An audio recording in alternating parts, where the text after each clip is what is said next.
go into effect. Every day you likely pass one of these controversial guardrails on Arizona roads.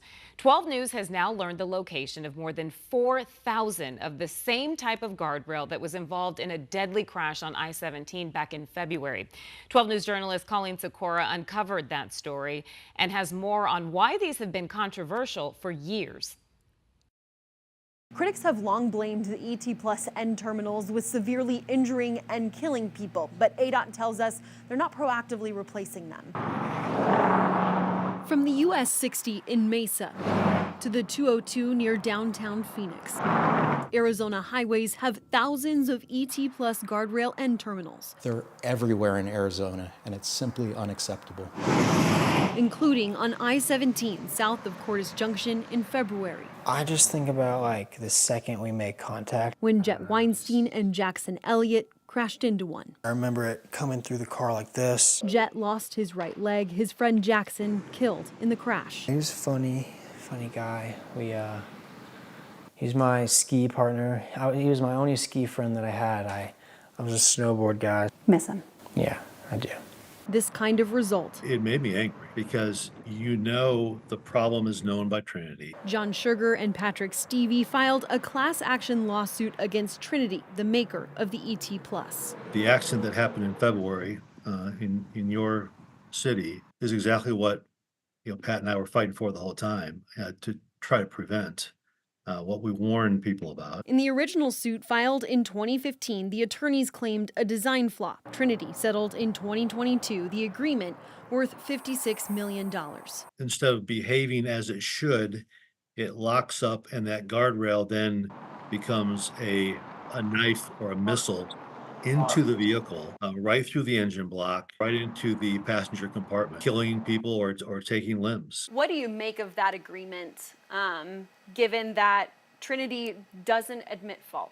We were never going to settle this case unless part of the agreement was to get those end terminals off the road. These same types of guardrails Trinity agreed to pay to be found and replaced on Missouri roads. But in a statement to 12 News, a Trinity Industries spokesperson says they stand by the ET Plus, saying it's the most tested highway safety product of its kind and it meets all applicable safety performance criteria. They know of the problem, but they continue to fight not to take these things off the road. ADOT tells us these were removed from their approved products list in 2014, but still more than 4,000 remain on Arizona's roads, including this one on the 60 near Power Road. I would love to be able to understand why somebody thought it was a good decision to no longer approve these end caps going forward, but think that there isn't a problem with the 4,184 existing ones. That's completely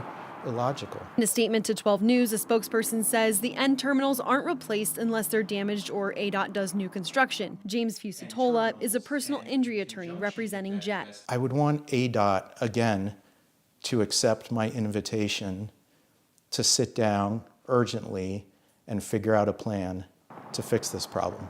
It's a known problem. Let's have Trinity, or now Voltaire, fix the problem, as they were forced to do in Missouri. And if, as I suspect, they won't agree to that, let's hold them accountable. In regards to the crash, a spokesperson for Trinity Industries added in their statement, at this time it would not be appropriate to comment regarding an ongoing crash investigation. What would you like to see done with them? I would like to see them all be changed, fixed, to be able to save people and not hurt them.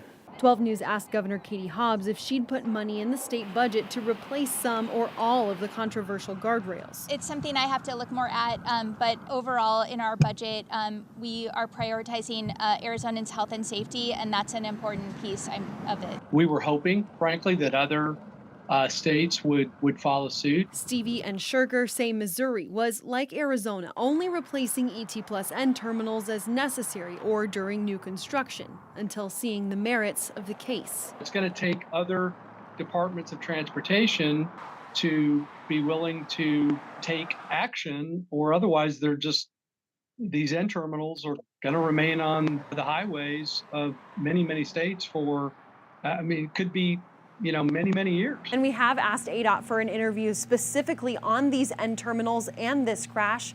Our requests have been denied. ADOT telling us in a written statement, continuing to use end terminals that met standards when they were installed and replacing them as they become damaged or for new construction meets federal standards. And we also asked ADOT if they requested any money in the state budget to replace these end terminals. A spokesperson did not answer that question. Colleen Sikora, 12 News. All right, Colleen, thank you.